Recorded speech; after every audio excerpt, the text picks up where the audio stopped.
What a sound that is. People gather round when we ring the trade bell. I'm especially impressed that because of the way the world is these days, it's a YouTube phenomenon. It's 50,000 hits in a couple of hours. Is Tom Morris, who's got the trade bell reins this week, has come in a suit and tie. Tom, well done. Thank you, Jared. I thought Proper this is stock market material. I thought this is what we all wore for radio. I'm not sure what you're talking about. It's good to be here. The trade bell does have a special place in my heart. Yes. It's been a year, and it's great to be back. All right, so I want to acknowledge all the effort people put into their Christian Petrarca scenarios, which are now defunct. Yeah. But salute to all of you. So last Wednesday, I reckon in the space of 90 seconds, we had 13 clubs getting Christian Petrarca. The peak was this email. So I want to just do full justice to Paul in Melbourne, who put maximum effort into this, including inventing a fictitious scenario, which is sort of part of the Meetings between Petrarca management, senior officials from a number of clubs and agents of other players took place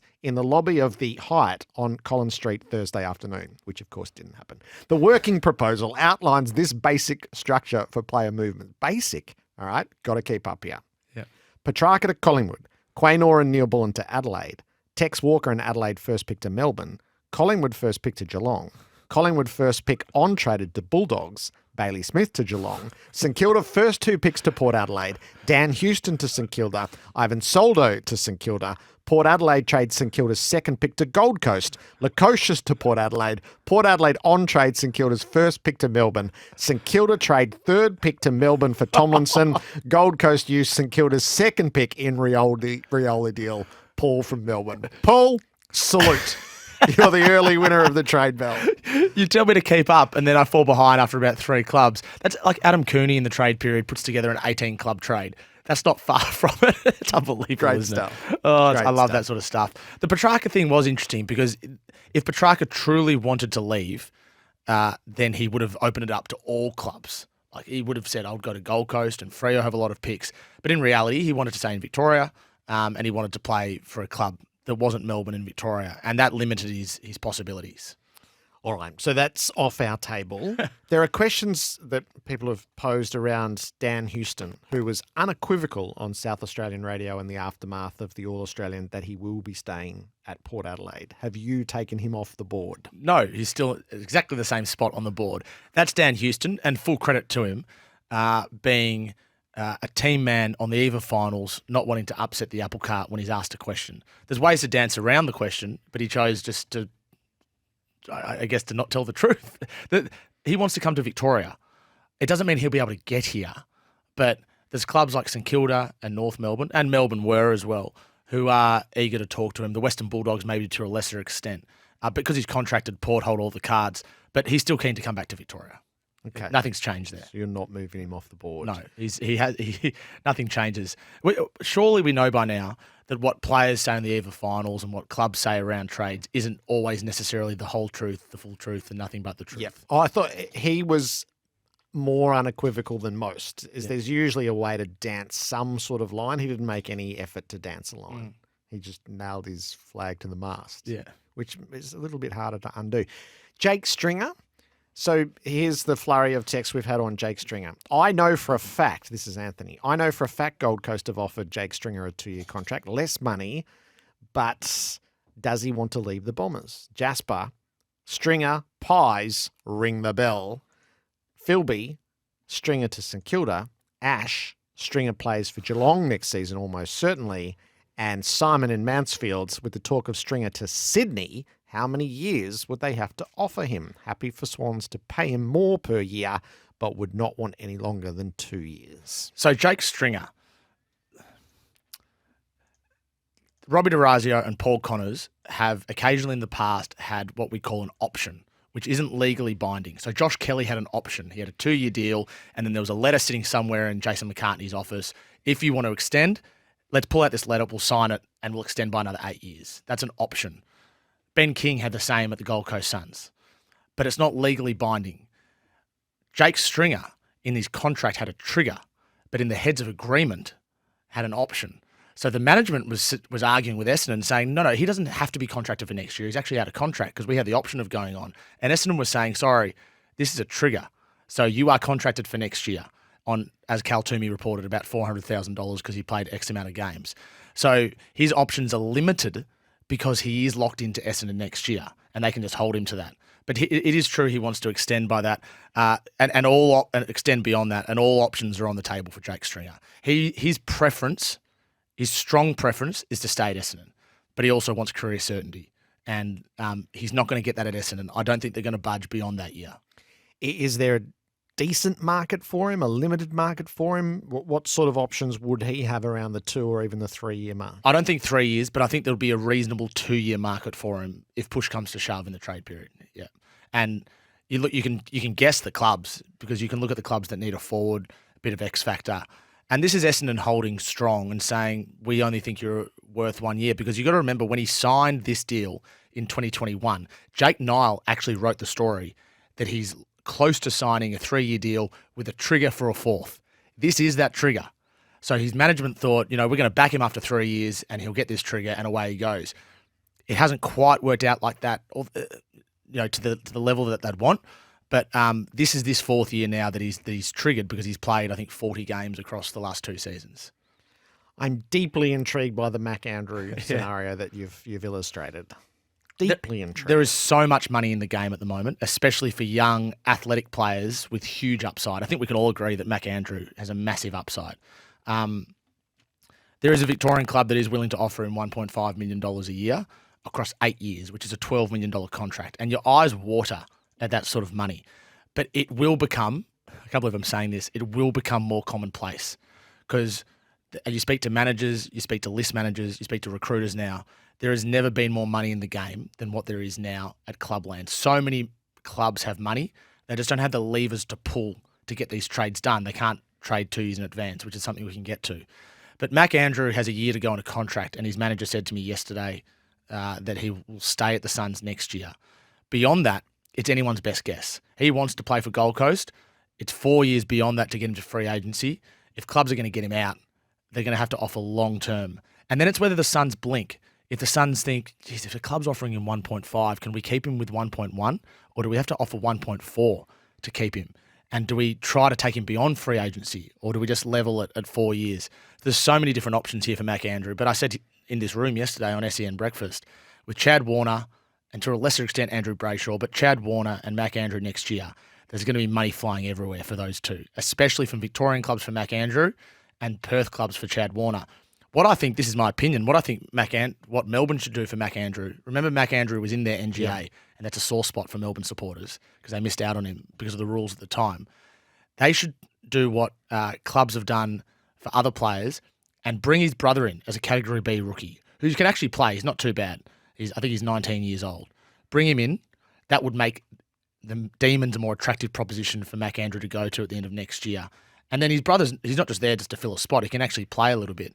And he'd be Category B because he is in the NGA. So there is a way that the Demons can get him. I'm sure the Saints would look at him. I'm sure North and Hawthorn and Essendon and all these clubs would look at him as well.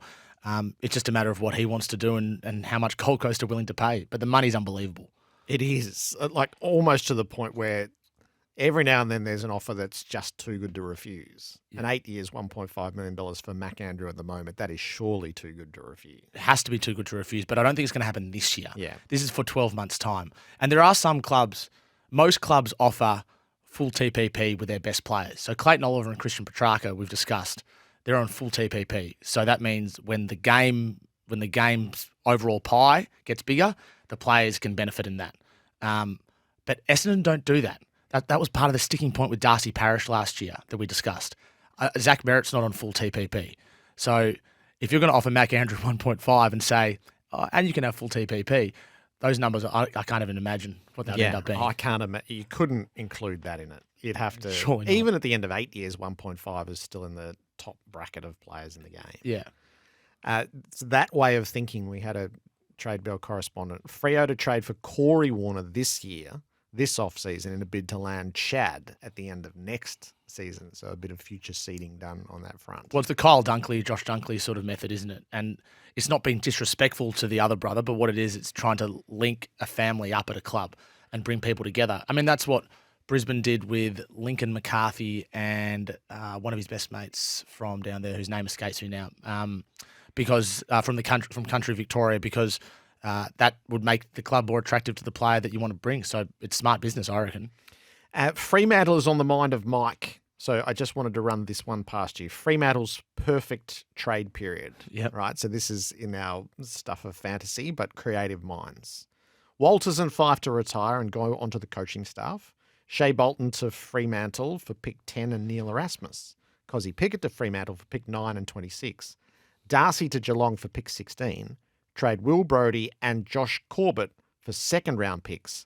Freo will bank pick 16 from Geelong, this year's pick 17, next year's first round, plus the second round for Brodie and Corbett. Bundle all of these up for Chad Warner for 2026.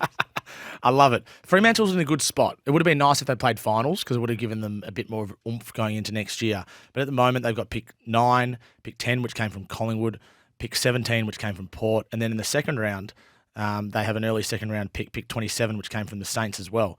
So they've got good flexibility given they had minimal flexibility last year. And they've got money to spend as well. And I think they are an attractive destination now, Jared, at least somewhat. I think players would want to go there. But there's no way they're going into this year's draft with those 3 first-round picks. They're going to use them and get players in. Yeah, and Shea Bolton will hopefully be one of them. They'll be hoping for Liam Baker as well. They love him. Offered a long-term deal. And Cozzy Pickett, well, I think he's probably going to stay, but you may as well have a crack. Was Link McCarthy the stable pony for Lachie Neale? That's the one, yeah. I said whose name escapes me, 2-time Brownlow medalist. That's absolutely right. Yeah. All right, you ready? Am I? Don't fall into these, Okay. right? Remember, it's either has merit, round the traps, haven't heard it, or stuff of fantasy. Okay. Don't step in anything you don't want to here. I'll never be ready for this, but I'll do my best. This is Dom. North Melbourne reportedly linked to Tim Membry, Jack Darling, Sam Day, Josh Shackey, Luke Parker, Malcolm Rosas, Matt Owies. How many can they land? Well, they can land Membry because he's a free agent, and I think he's an attractive player to get. He's good character, durable, still young enough to have an impact.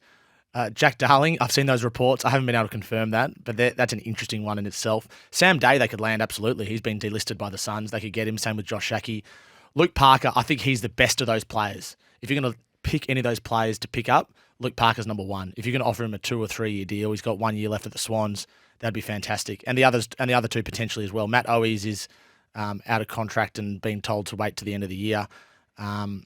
If they can get Parker, that's exactly the sort of player they want, isn't it? It is. Are Hawthorn chasing Noah Anderson from Gold Coast, as he is the one they would want to acquire as his father played for the Hawks? Not that I'm aware. He's contracted till the end of the 2027 season, and I don't think the Gold Coast Suns would trade Noah Anderson for anything. No. Joe Richards and Lukosius would like to get to Port. Houston to a Victorian club is still on. So that was the link there. And we've seen the Joe Richards report a couple of times, haven't we, at 4 years? Yeah, it's 3 years, is my understanding. I don't know if there's a trigger for a fourth, but it's 3 years as far as I know. I think Lukosius wants to get to Adelaide.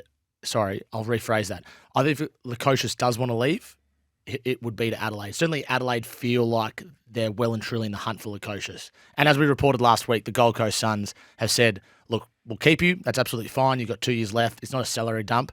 But if you want to go have a look, we'll help facilitate that. So Lukosius has all the power in that situation. Julius wants to know, is 2 Metre Peter or Ben Hobbs on Collingwood's radar? Is Elijah Satis going to the Tigers? I'm not sure about Elijah, but Peter Wright, his name is being floated with me every single day at the moment, even though he's contracted at Essendon. He re-signed at Essendon at the perfect time for him when he was having that best and fairest winning season. It would make sense for Collingwood, but again, what would the Pies give up? They don't have a first-round pick. Would they give up a future first-rounder for Peter Wright? I'm not sure about that. So Ben Hobbs is a player that Essendon want to keep, but he has been the subject of a lot of trade rumours as well because he hasn't been getting consistent games, and he's a high draft pick. And what will the Demons receive for Neil Bullen from Adelaide? A player or a pick, Peter wants to know. Well, I think the centrepiece of this deal will be the pick that they gave up initially for Shane McAdam, which is interesting. So that pick, I think, will go back to Adelaide. So that I'm just looking at it now. That's pick 25. So in the end, Adelaide will receive Neil Bullen and pick 25, and Melbourne will receive Shane McAdam. Isn't it interesting the way it works? And I checked with the AFL. It is possible to trade back the pick, to get back the pick that you trade out the year before. You just can't do it in the same draft, in the same trade period. All right, I reckon you navigated that pretty well. Oof.